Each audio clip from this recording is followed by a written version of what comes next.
Friends, welcome to my channel. ఇవాళ వీడియోలో రాష్ట్ర వ్యాప్తంగా ఉన్న ప్రజలందరికీ ఒక గుడ్ న్యూస్ అయితే వచ్చింది. రైతుల ఖాతాల్లోకి ఈ పథకానికి సంబంధించినటువంటి డబ్బులు విడుదల చేయబోతున్నారని సమాచారం అయితే వచ్చిందండి. సో ఈ పథకం పొందాలి అంటే అర్హతలు ఏంటి, అనర్హత పూర్తిగా తెలుసుకుందాం. సో వీడియోని ఎక్కడా కూడా స్కిప్ చేయకుండా చివరి వరకు చూడండి. సో వీడియోని స్టార్ట్ చేసే ముందు ఫ్రెండ్స్, మీకు ఒక చిన్న రిక్వెస్ట్.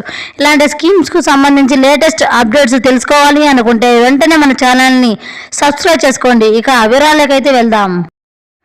ఏపీలో చంద్రబాబు నాయుడు గారు కూటమితో కలిసి భారీ మెజారిటీతో గెలిచిన సంగతి అందరికీ తెలిసిందే. ఆయన ప్రమాణ స్వీకారం చేసిన అనంతరం మనకు ఒకదాని తర్వాత ఒకటి పథకాలు అమలు చేయాలని చెప్పడం జరిగింది. ఈ పథకంలో ముఖ్యంగా రైతులకు సంబంధించి పథకం చూసుకుంటే రాష్ట్ర వ్యాప్తంగా ఉన్న రైతులకు అన్నదాత సుఖీభవ అనే పథకానికి కూటమి ప్రభుత్వం అయినటువంటి టీడీపీ ప్రభుత్వం అధ్యక్షుడు నారా చంద్రబాబు నాయుడు గారు అమలు చేశామని హామీ ఇచ్చారండి. అన్నదాత సుఖీభవ పథకంలో ఒక్కొక్క రైతుకు కూడా 20,000 రూపాయలు సంబంధించి ఇస్తామని హామీ ఇచ్చారు. ఈ 20,000 రూపాయలు మొత్తం రాష్ట్ర ప్రభుత్వం లేదా కేంద్ర ప్రభుత్వం ఇస్తుందా? 6,000 రూపాయలతో కలిపి కూడా ఏపీ రాష్ట్ర ప్రభుత్వం 14,000 రూపాయలు, మొత్తంగా 20,000 రూపాయలుగా రైతులకు అందజేస్తుంది. ఈ 14,000 రూపాయలు తొలి విడత ఈ నెల ఆఖరిలో విడుదల చేయబోతున్నారని చంద్రబాబు నాయుడు గారు మరియు అధికారులు కసరత్తు చేసినట్లు సమాచారం అండి.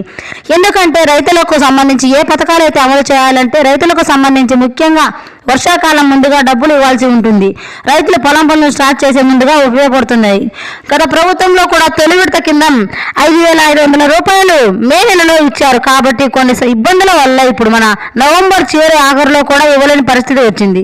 అన్నదాత సుఖీభవ పథకం కింద 7,000 రూపాయలు నేరుగా రైతుల ఖాతాల్లోకి జమ చేసే అవకాశం ఉంది.